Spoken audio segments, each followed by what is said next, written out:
What's going on, guys? SNR Sports.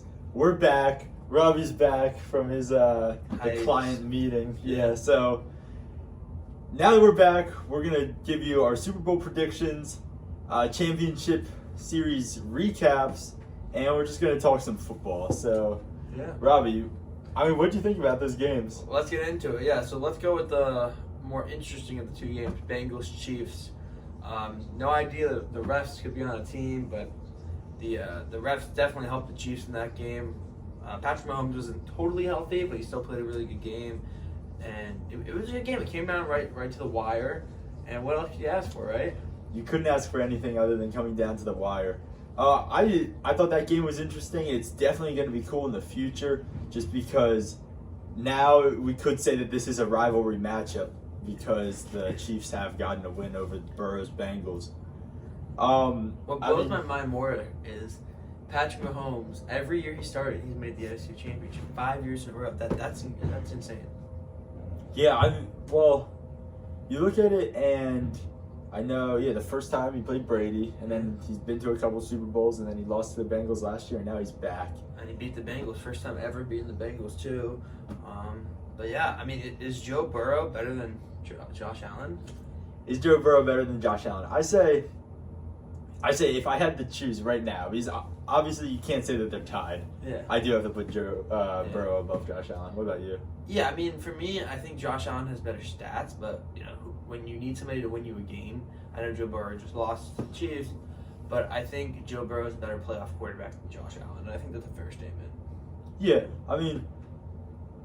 obviously they both ended on losses. Burrow kind of went the distance with the Chiefs, and it's a better showing. So I'd like to see what it looks like in the future. Josh Allen really has had no playoff success other than a couple first round wins. So I don't know. That Bills team, we're gonna have to see what moves that they might make or something, because they obviously want to try to make it further in the AFC. Yeah, AFC is too rough. But let's hop over to the NFC. Eagles versus Niners. Unfortunately, the Eagles win. Quite a boring game. 49ers just don't have a quarterback. Brock Purdy got hurt early on.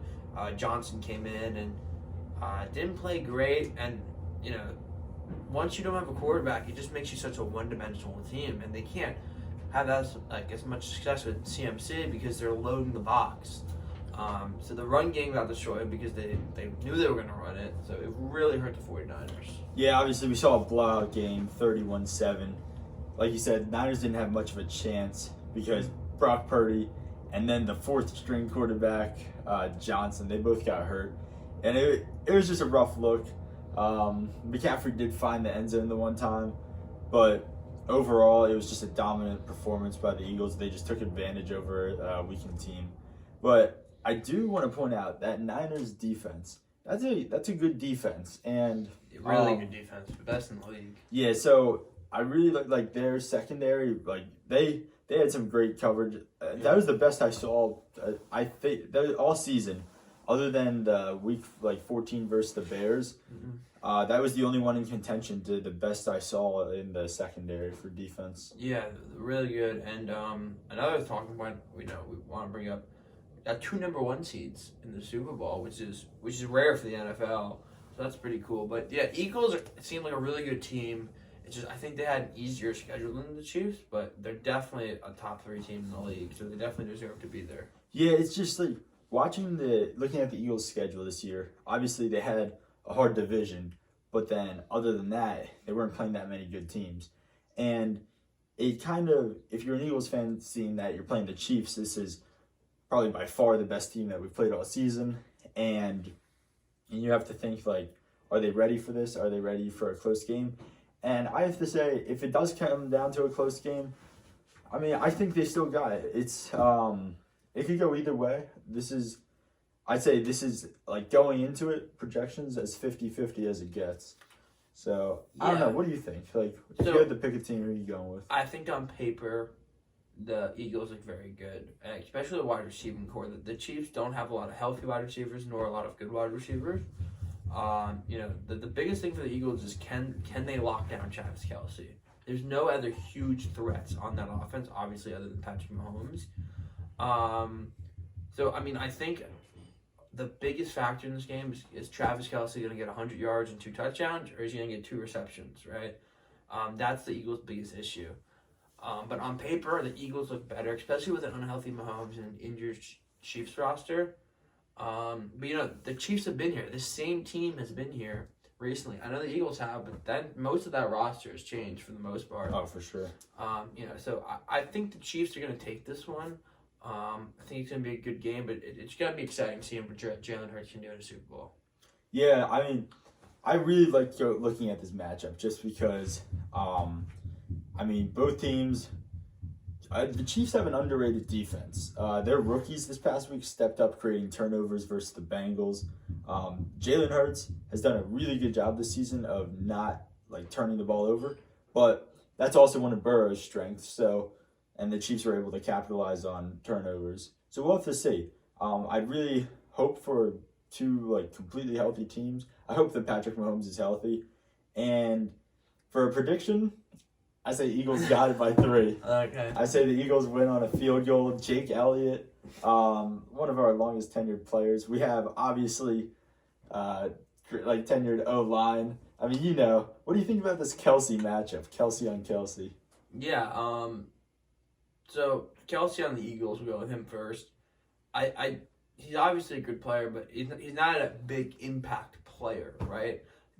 So if he plays really good and Travis Kelce plays really good, Travis Kelce can do more damage, right? Because it's just the position they play at. And they're both on offense, so they won't burst each other, obviously. But yeah, I think Travis Kelce has an opportunity to make more of an impact than a center, just by position-wise. Yeah, I mean, I don't do any sports betting, but I was considering punching in the Jason Kelce more touchdowns than Travis Kelce. I mean, you know about the Philly specials, stuff like that. I'd like to see, it looks like, this is what I noticed, over the Giants game and the Niners game. It looks like Nick Sirianni, so the Eagles coach Nick Sirianni, it looks like he's trying to develop something. Every time we get up by enough touchdowns, he goes to go for 2. And it's the first time versus the Giants was obviously, he got really frustrated about it. The team didn't go out there and do the right thing. And so he was yelling on the sideline. A clip that went viral. He was just talking about. And then we also saw versus the 49ers, they had 12 men on the field when he tried to do the same type of trick play potentially. And now, so we only had those 2 games in the playoffs. Now we have one more game, so it's the Super Bowl. And I'd like to see if he's been developing some trick play for the extra point this whole time. Because I think he might be, because he keeps on each playoff game we've had so far, he's pretended to go for 2 at some point towards the end of the first half after we score a touchdown.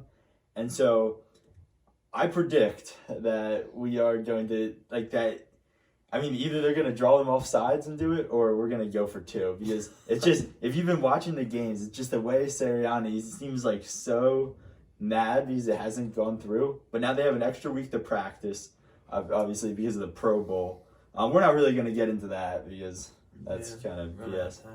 But yeah, we have the Manning brothers are coaching the flag football team. But yeah, all in all, I got the Eagles. You got the Chiefs. I got the Chiefs. So yeah, time will tell. Time will tell. Time will tell. Yeah. So, one last note. Who you got for Super Bowl MVP? I'm gonna go with Travis Kelce. How about you? Travis Kelce. I say Jalen Hurts wins it. That's just a safe bet. Yeah. You're right. It is. Yeah. All right. That's gonna be it for this week. We'll probably do a Super Bowl recap. Yeah. Good season overall. A lot of Giants. You see Victor Cruz up there. Yeah, signed Victor Cruz. Yeah. Giants had a good season. Better than the Jets and better projections for the Jets than the Jets in the future. So that's always a win for the Giants. And then, exciting next season. We're going to see, do the Bills make some moves? Do the Bengals make some moves? How is this Bengals and Chiefs rivalry going to play out now that it's further developed? Yeah, I agree. So, all right. Peace out. Have a good week and enjoy the Super Bowl.